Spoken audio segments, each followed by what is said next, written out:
So, assuming that there are clever people in the Democrat political firmament, why is it that they don't understand that weaponising the justice system simply builds an even deeper view amongst many Americans that the elites are dismissive of them, that the cancer is so bad, I think to use a term that you have, that you've got to go for a radical chemotherapy and a Donald Trump because it's so serious that you've really got to go for, as the old saying had it, the doctor, big time. Why can't they see that all the things you've talked about, the dishonesty, the weaponisation of it, the refusal to front up to real issues, actually plays right into the hands of their political opponents in ways that are self-defeating?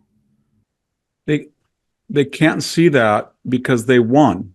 They got caught by surprise in 2016 when he was supposed to have lost the popular vote anywhere by 8 to 10 points and have election blowout in the Electoral College, and they got surprised. And when they looked at his governance, it was the most effective governance, whether you like him or not, in 50 years. And they were furious because he was, they felt, undoing the Progressive Project. So they said in 2020, we're never going to let this happen again. And they won. I mean, 70% of the American population in most key states did not vote on election day. That had never happened. And yet the rejection rate went from the typical 4 to 5% of mail-in and unauthenticated ballots to about 0.3 by a magnitude. So they looked at this and said, we stopped him. And it doesn't matter how we did it. And we ameliorated the damage that could have been done had we not cooked up the Russian collusion, had we not impeached him twice, had we not brought in the laptop and said it was a product of disinformation right before the election. And Molly Ball, the liberal journalist that wrote for Time in February of 2021, outlined the entire, she called it, not me, she called it a cabal and a conspiracy.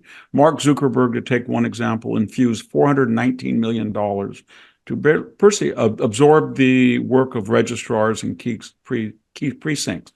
So what I'm getting at, John, is when they look at it, they said Donald Trump is a threat to the Western postmodern world, the global world, village, and we stopped him.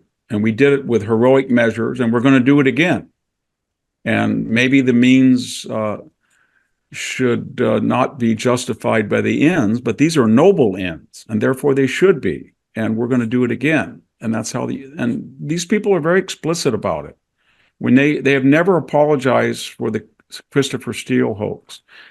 The 51 former intelligence authorities have never apologized that right before a debate and just 2 weeks before an election, they told the American people that everything that Donald Trump said about the Biden family that came out of the laptop was a lie, and it was cooked up on his behalf in Moscow.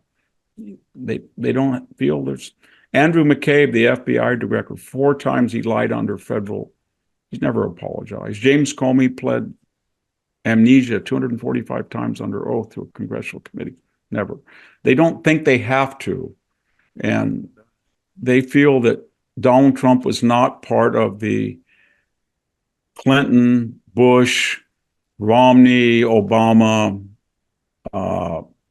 McCain, Obama, that nexus of the bipartisan political dynamic in America, that he was completely without experience, said things that you're not supposed to say, talked in a fashion that was beyond the pale, and they felt that they had the right to destroy him. And they did not like his supporters. These were the losers of globalization. We've talked about that before. And so they feel they're going to do it again. And they feel that they have control of the institutions. They feel, well, they have the people. The conservatives have the people. There's no doubt about that. The majority of Americans are conservative, and they're getting more conservative, especially so-called liberal minorities who are transforming into conservatives. But we have the institutions. We have the media. We have the corporate boardroom. We have Silicon Valley. We have entertainment, foundations, K through 12, academia, professional sports. We control the means of communication and knowledge retrieval, and we can thwart the majority. And that's what they do by changing ballot laws or trying to get rid of the Electoral College or Senate filibuster or whatever the institution is that's not conducive to the agenda at hand. They feel they have institutional power to change and transform America.